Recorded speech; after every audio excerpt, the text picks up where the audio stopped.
Сәлеметсіздер ме балалар? Сабақтың тақырыбы асық. Тема урока асики. Бірінші тапсырма. Тыңда, қайтала.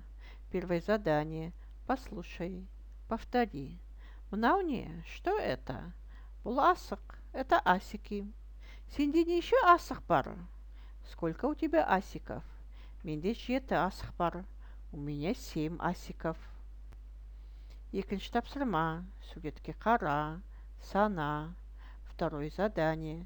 Посмотри на картинку. Посчитай. Үшінші тапсырма. Тыңда, қайтала. Третье задание. Послушай, повтори. Сенде неше асық бар?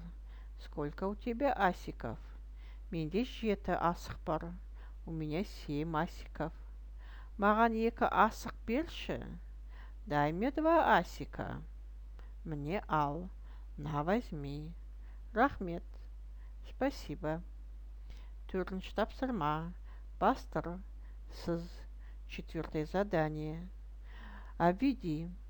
Начерти. Бесінші тапсырма. Тыңда. Қайтала. Қазақ тіліне тән дыбыстарға назар аудар. Пятое задание. Послушай. Повтори. Обрати внимание на звуки казахского алфавита. Балалар, демалайық. Қолды белге қояйық. Басты оңға бұрайық. Басты солға бұрайық.